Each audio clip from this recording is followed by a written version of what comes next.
Thank you. You had received I want to draw your attention to 2023 now. I'm sorry. Now I'm doing it.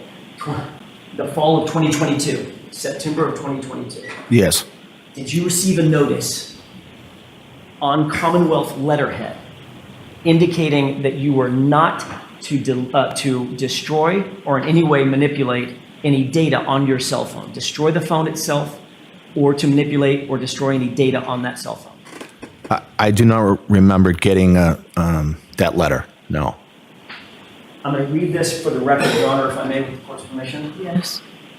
Did you receive a letter that said, in essence, not even in essence, it should be quoted as the following, quote, "You, Mr. Albert, are hereby notified that the defense in the case of Commonwealth versus Kieran Reed, Norfolk Superior Court, criminal case number 22-117, has filed a motion pursuant to Mass R. Crim P. 17 for the production of any cell phones that you used between January 28, 2022 and February 28, 2022, and or any data associated with those cell phones, period. The hearing on Ms. Reed's motion will be held on October 3, 2022 at 2 p.m. in courtroom 1 of the Norfolk Superior Court. You may be heard on the motion at that time. You are hereby placed on notice that these cell phones are the subject of pending litigation, and you must not alter, delete, destroy, or in any way manipulate any of these electronic data associated with the cell phones at issue. Period, end quote. Did you receive a notice from the Commonwealth with that language? I don't remember receiving that document, no. Were you told in any other capacity that you were not to get rid of or delete your cell phone? In other words, preserve your phone. Subsequent to me upgrading my phone, I spoke with the DA's office. So after that, they told me via a phone call that that was the case. So your testimony is you never received the notice that I just read, but you did talk to the DA and he told you to preserve, you were on notice that you were to preserve your phone. After. I know you want to say that, Mr. Albert. My question is, did you have the conversation with Mr. Lowry? Yes. Okay. When was that conversation, sir? So I don't have the exact date of the conversation. I'm not sure. Who did you talk to on the phone exactly? Was it Mr. Lally alone or was it a conference call? It was a conference call. Who else was on that conference call? I believe Steve Nelson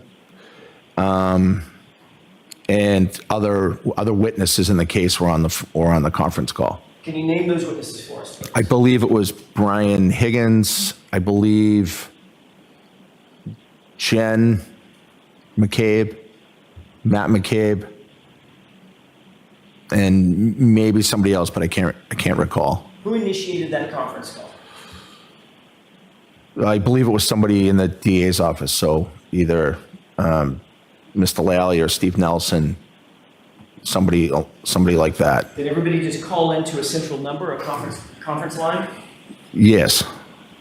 And what exactly did Mr. Lally say to you during the course of that conversation about preserving your phone? During the conversation, Mr. Lally said that the defense had filed a motion to ask for the phones to be preserved. And anything else?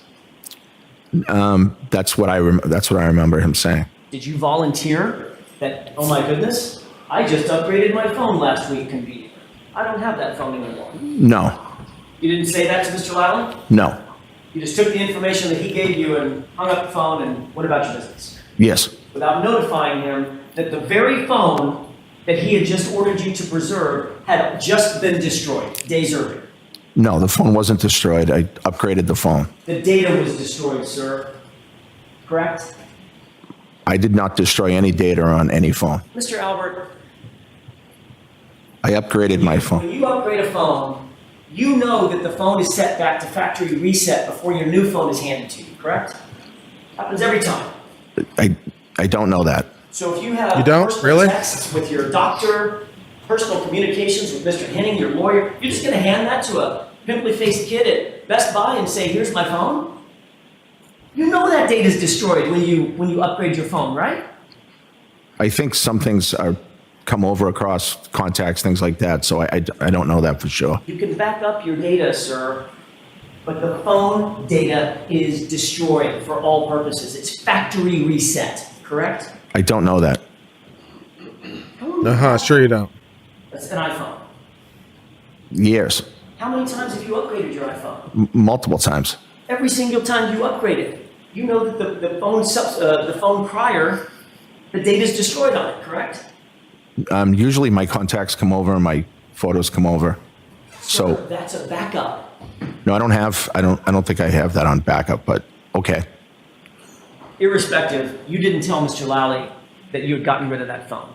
I was not asked that and I didn't tell him that. I see. You felt like if you weren't asked that, you didn't need to volunteer it, even though the conference call was specifically about preserving your phone pursuant to a judge's order. Correct? What was the question? You didn't offer to Mr. Lally that you had gotten rid of the very phone that he was telling you had to be preserved due to a judge's order. I did not. Yeah, this is awfully convenient, isn't it? Awfully convenient that the defense puts out a motion for evidence, as one does, and it's like, okay, I want this cell phone, and the judge issues an order that says preserve it while we figure it out, because maybe you're entitled to it, maybe not, but we want to preserve it in the meantime, which makes sense, so that we can have a discussion about it, and then we can go from there. Right? Are you entitled to anything from this phone? If so, what? And how do we go about getting that? And so forth and so on. But this guy just so happens to upgrade his phone just before he gets the notification that his phone is to be preserved. What are the odds? What are the odds? Right? It just so happened that I chose to upgrade my phone just before I received notification that my phone was to be preserved, and the questioner is pointing out that when the phone is traded in, it's reset because, of course it is, and then any information on the phone is lost.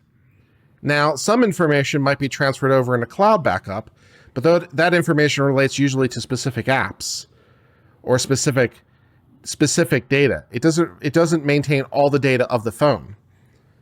The phone's data is lost, which is a lot of data.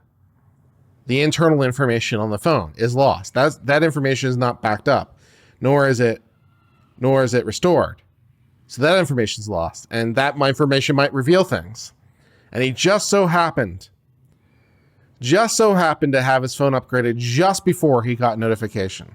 What an unfortunate coincidence. What an unfortunate coincidence. Or maybe somehow he had a clue that this was coming. Let's listen to some more. And you didn't seek any advice from, I'm not asking you for the communications. You did not seek any advice from counsel at that time for those purposes. I don't believe I did, no. May I have this one here? Sure.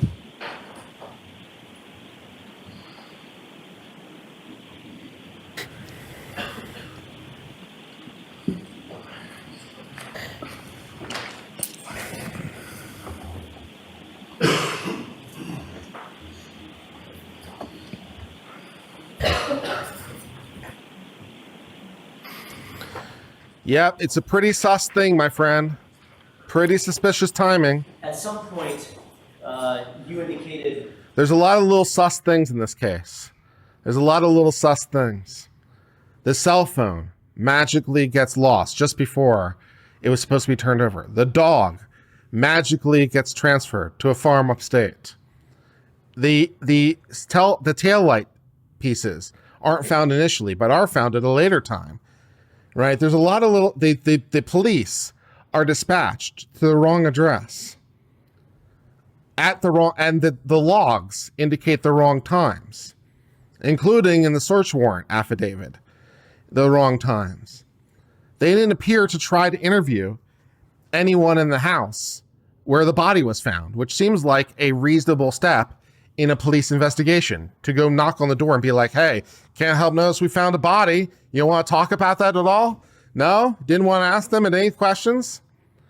You didn't want to ask them for permission to like look around or whatever, or get a search. You didn't want to, no? So it's like, yeah, it's just a little too cute. It's a little too convenient. It's a little too weird. Yeah. Mr. Albert, at another proceeding, under oath, in relation to a conversation that you had with Brian Higgins about your phone. Quote, I don't recall saying I was going to get rid of my personal phone to Brian Higgins. I may have said that, there's personal stuff on my phone. But I don't recall saying that to him, but I don't know. We had multiple conversations about things. You remember saying that under oath at another hearing? Yes. You literally admitted at that hearing there's personal, private data on that phone. Hence, you got rid of it, right? No. You certainly wouldn't allow some kid at the AT&T store to have your personal, private data. You're a cop. No, I assume he doesn't have it Why would you assume that? because he took the phone and has it. And what do you think happens to the data on the phone, sir? Let's just use common sense. What do you honestly think happens to the data on the phone when you turn it in and upgrade your phone? I'm sure that the data's not there anymore. I'm sure. It's destroyed, sir, correct? I don't know that for a fact. I know that some things are transferred back to the new phone. You just said, the data is not there. Some data, I guess, isn't. Yes. No, that's all I have. All right. Yeah. Mr. Lally, any questions? No, you are. Okay. What a weird little quinky dink. Just before we were going to get the cell phone data, just before we were going to get access to the phone, just so happened to get rid of the phone. Just in the nick of time. What are the odds? Or maybe he had a tip-off. Someone tipped him off that this was coming. And maybe now would be a really good time to trade in his phone. I'm suspecting there might be something a little bit rotten in the state of Denmark, my friends, on this one. Woof.